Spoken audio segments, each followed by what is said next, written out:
السلام علیکم ورحمۃ اللہ وبرکاتہ۔ میری اس ویڈیو میں آپ جامن کے متعلق جانیں گے۔ بنگالی میں اس کو کالا جام کہتے ہیں، سندھی میں اس کو جموں کہتے ہیں، مرہٹی میں اس کو جامبل کہتے ہیں، تامل میں اس کو نول کہتے ہیں۔ مزید ایسی ہی انفارمیٹیو ویڈیو کے لیے سرائے اربل چینل کو سبسکرائب بھی کر دیجیے گا اور بیل آئیکن کو بھی دبا دیجیے تاکہ ہر نئی آنے والی ویڈیو آپ تک پہنچ سکے۔ مشہور عام پھل ہے جو صرف چند دنوں کے لیے موسم گرما کے بعد ساون میں آتا ہے۔ بہت مفید خیال کیا جاتا ہے۔ شوگر کے مریض تو اس کے دیوانے ہوتے ہیں، سال بھر اس کا انتظار کرتے ہیں۔ ان میں جامن سر فہرست ہے۔ فولاد، کیلشیم، وٹامن سی اور نشاستہ دار اجزاء اس میں پائے جاتے ہیں۔ فولاد باکثرت پایا جاتا ہے۔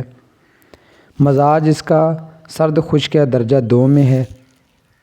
رنگ سیاہ عودہ، ذائقہ قدرے شیریں۔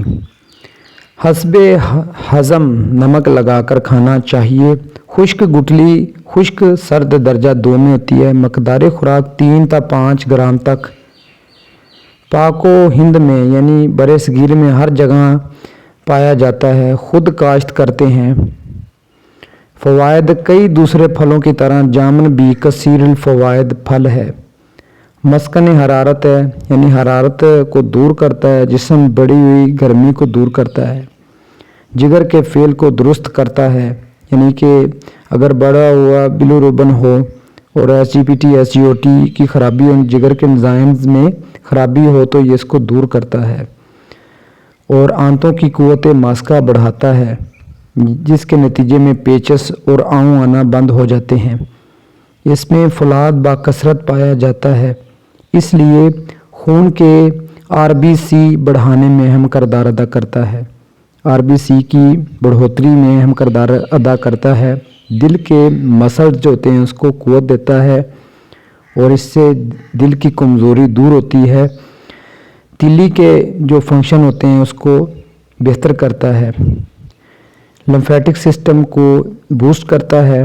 بڑی ہوئی تیلی جو ہوتی ہے اس میں جامن کو نمک لگا کر کھانا بہت فائدہ کرتا ہے، اور بڑی ہوئی تیلی جو ہوتی ہے وہ واپس اپنی جگہ پر چلی جاتی ہے، یعنی کہ انلارجمنٹ آف اسپیلن کو دور کرتا ہے۔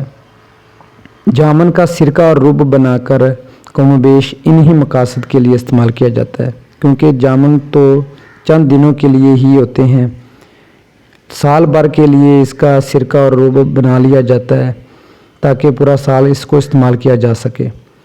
خشک گٹلی مجفف ہونے کی وجہ سے جریان لیکوریا میں مفید ہے، خصوصاً شوگر کے مریضوں کی جان ہے۔ شوگر کے مریض بہت شوق سے اس کو کھاتے ہیں۔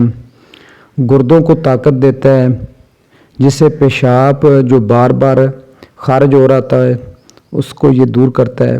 نیفرون کو بوسٹ کرتا ہے، یعنی کہ گردوں کے نیفرون کو قوت دیتا ہے۔ گلومیرولر کے فنکشن کو بڑھاتا ہے۔ رنگ نکھارتا ہے، کیونکہ RBC کی جو ڈیولپمنٹ ہوتی ہے اس کی بڑھوتری میں اہم کردار ادا کرتا ہے۔ امید کرتا ہوں کہ میری یہ ویڈیو آپ کو پسند آئی ہوگی۔ سرائے اربل چینل کو سبسکرائب بھی کر دیجیے گا اور بیل آئیکن کو بھی دبا دیجیے۔ شکریہ، اللہ حافظ۔